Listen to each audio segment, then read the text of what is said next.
Hello दोस्तों, अस्सलाम वालेकुम। कैसे हैं आप सब लोग? आई होप आप सब लोग अच्छे ही होंगे।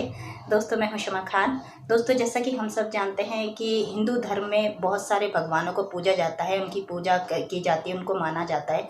और दोस्तों, ऐसे हमारे हिंदू भाई बहन भी हैं जिनके दिलों में एक सवाल रहता है, जो कि हमने देखा है कि पंडित जी से वो सवाल करते हैं कि हमारे इतने सारे भगवान हैं, तो हम कौन से भगवान को पूजें। आज की वीडियो का टाइटल कुछ ऐसा ही है कि भगवान का बाप कौन है।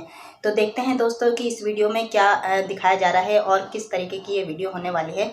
और आखिर में हम छोटी सी एक clip doctor Zakir Naik sir की भी देखेंगे कि वो इस बारे में क्या कहते हैं। तो चलिए दोस्तों, वीडियो को शुरू करते हैं। महंत कबीरदास जी कहते थे, अभी मजा आएगा ना भिड़ो। पोथी पढ़ी पढ़ी जगमुआ, पंडित भयानक कोई। तो रुको जरा, सब्र करो। भगवान शिव अविनाशी हैं और हमारा मत कहता है कि शंकर जी और भगवान विष्णु जी दोनों एक ही हैं। शिव के पिता मंगल हैं। शिव के पिता मंगल हैं। मेरा दिल बैठा जा रहा है, कुछ तो बोलो। शिव के पिता है ब्रह्मा। ब्रह्मा जी के पिता भगवान विष्णु, भगवान विष्णु के पिता भगवान शंकर। प्रश्न खड़ा हो जाता है कि शंकर जी के पिता शिव के पिता कौन है? शिव के पिता है ब्रह्मा। शंकर का पिता कौन है? शंकर आजन्मा है, जन्म नहीं लेता। और विष्णु नारायण ये क्या है? ये अजन्मा है, इनके कोई पिता नहीं। शिव कौन है? जिसे आंखों से देख नहीं सकते, जिसके पास शरीर नहीं है, जो मन और बुद्धि से परे है, इसकी कल्पना भी नहीं की जा सकती, जो पाप पुण्य से परे है, जो जन्म मृत्यु से परे है, जो धर्म से परे है, जिसकी कोई जाति नहीं है, जिसका कोई लिंग नहीं है। चल झूठा। वो शिव है। शिव को स्वयंभू के रूप में जाना जाता है। स्वयंभू यानी स्वनिर्मित। उन्होंने खुद ही अपना सृजन किया है। कोई पिता नहीं, कोई माता नहीं, एक आत्मनिर्मित प्राणी। इस आयाम को इस तरह इसलिए प्रकट किया जाता है क्योंकि अरे कहना क्या चाहते हो? वो आदि योगी हैं।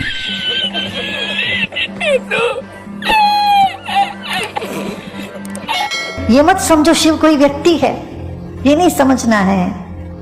ये कहीं बैठा रहा, वहां 15,000 साल पहले ध्यान में बैठा रहा कोई व्यक्ति, ऐसे ऐसे बोलने वाले कुछ जानते ही नहीं इसके बारे ना शास्त्र जानते ना अनुभव में जानते इस बात को। शिव कोई व्यक्ति है ही नहीं, इसीलिए वो अरूप। शिव का कोई रूप नहीं है, शिव का कोई रूप नहीं है।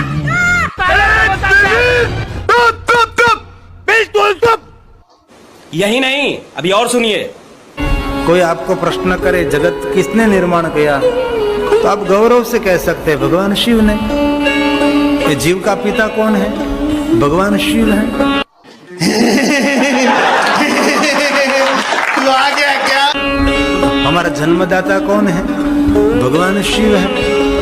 इस बात का कोई विरोध नहीं कर सकते ना।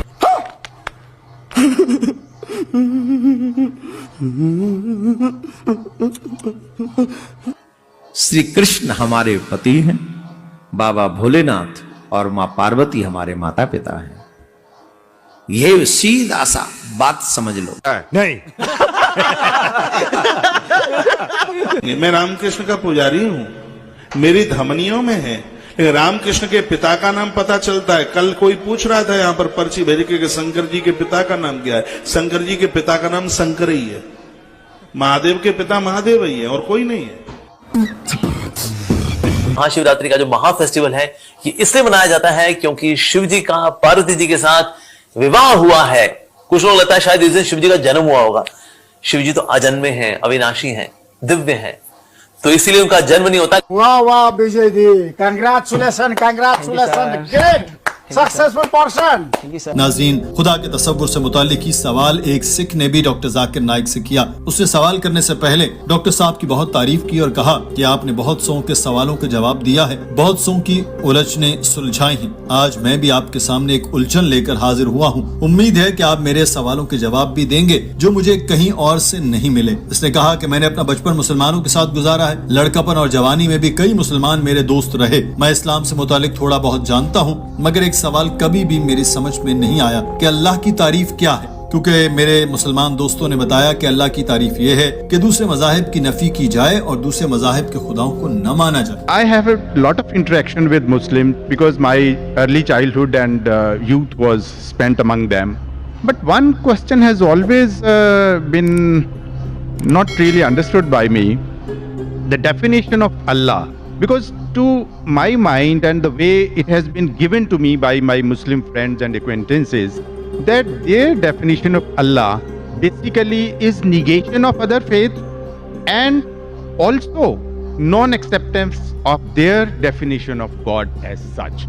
Your scholarship is very profound. I would like to be benefited by it. Doctor Zakir Naik ने सवाल के जवाब में बताया कि इस्लाम में अल्लाह ताला की जो तारीफ है वो बताती है कि अल्लाह क्या है और क्या नहीं है, खुदा क्या है ये जानने के साथ ये मालूम होना भी जरूरी है कि खुदा क्या नहीं है, ताकि अगर कोई खुदा होने का झूठा दावा करे तो आप फौरी जान लें कि ये झूठ है। अल्लाह ताला की तारीफ सूरह इखलास में बयान की गई जो कहती है कि कहो कि अल्लाह एक है, अल्लाह बेनियाज है, वो किसी का बाप है ना ही औलाद और उस जैसा कोई नहीं। ये 4 लाइनों की तारीफ है जो अल्लाह ताला को बयान करती है। ये ऐसी तारीफ पर जिस पर सवाल नहीं उठाया जा सकता, और अगर कोई ये दावा करे कि इसका खुदा सच्चा है तो इस 4 लाइनों की तारीफ पर इसको परखे। अगर तो इस मजहब का खुदा इन 4 लाइनों पर पूरा उतरता है तो किसी मुसलमान को ये मानने में जरा भी तामल नहीं होगा कि फला खुदा है, लेकिन अगर वो इन 4 लाइनों पर पूरा ना उतर सके तो लाजमी बात है कि वो खुदा नहीं है। मैं आपको एक मिसाल से समझाता हूँ कि कुछ इंसान हैं जो कहते हैं कि भगवान रजनेश खुदा है, नौजुबिल्लाह। अब हम इस भगवान रजनेश को कुरान पाक की सूरह इखलास के टेस्ट से गुजारते हैं। पहली आयत है कि अल्लाह एक है, इसका मवाजना भगवान रजनेश से करते हैं तो भगवान रजनेश एक ही था जिसने खुदा होने का दावा किया, तो जवाब नहीं, क्योंकि इससे पहले भी सैकड़ों ऐसे लोग थे जिन्होंने खुदाई के झूठे दावे किए थे और भारत में तो हजारों लोगों ने कहा कि वो खुदा है। इस टेस्ट में कुछ आगे बढ़ते हैं तो दूसरी आयत है अल्लाह बेनियाज है। तफसीर में मानी है वो हमेशा से है और हमेशा रहेगा। क्या भगवान रजनेश हमेशा से था और हमेशा रहने वाला है? अगर हम इसकी सवाने हयात पढ़े तो इसमें लिखा है कि वो अस्थमा, शुगर, कमर के दर्द में मुब्तला था। सोचे कि क्या ऐसा खुदा हो सकता है जो बीमार होता है? फिर अगली आयत है कि अल्लाह किसी की औलाद है ना कोई और उसकी औलाद है। हम जानते हैं कि रजनेश मध्य प्रदेश में पैदा हुआ, उसके माँ बाप थे और 1981 में वो अमेरिका में गया और एरोगन में इसने रजनेशपुर के नाम से एक सेंटर बनाया। बाद में अमेरिकी हुकूमत ने इसे गिरफ्तार किया और जेल में डाला। रजनेश ने इल्जाम लगाया कि अमेरिकी हुकूमत मुझे स्लो पॉइजन दे रही है। तसव्वुर करें खुदा को क्या स्लो पॉइजन दिया जा सकता है? 1985 में अमेरिकी हुकूमत ने उसको लात मारी और वो भारतीय शहर पुणे में आ गया जहाँ उसने ओशो कम्यून नामी सेंटर बनाया। अगर आप ओशो कम्यून में उसकी समाधि में जाएं तो वहाँ लिखा है कि ओशो कभी मरा न पैदा होगा, मगर जमीन का दौरा किया 1931 से लेकर 1990 तक। वो तो ये लिखना भूल गए कि उसको 21 से ज्यादा ममालिक के वीजे नहीं मिले। तसव्वुर करें खुदा जमीन का दौरा करने आए और दूसरे ममालिक में जाने के लिए उसको वीजों की जरूरत पड़े। और आखिरी टेस्ट है कि अल्लाह जैसा कोई नहीं, यानी खुदा का किसी और से मवाजना किया जा ही नहीं सकता। जैसे आप खुदा हैं, मेरा खुदा इस जैसा है, इसी लम्हे वो खुदा की फहरिस्त से खारिज हो जाता है। और हम जानते हैं कि रजनीश की दाढ़ी थी, 2 हाथ, 2 टांगे, 2 आंखें, 2 कान, सर और जिस्म। दोस्तों ये बात हर धर्म के लोग जानते हैं कि हर किसी धर्म की किताब में सिर्फ भगवान एक ही बताया गया है, अल्लाह ताला एक ही बताया गया है। लेकिन हिंदू धर्म में दोस्तों हर तरह के भगवानों को माना जाता है। जानवर, इंसान, जीव जंतु या पेड़ पौधे, सबको ये भगवान मानते हैं। जैसा कि डॉक्टर जाकिर नाइक सर ने बताया कि अल्लाह ताला के जैसा कोई नहीं है, क्योंकि अल्लाह ताला सिर्फ एक है और यही उसकी कायनात है। हमें भी अल्लाह ताला ने ही बनाया है, हर चीज़ अल्लाह ताला की है।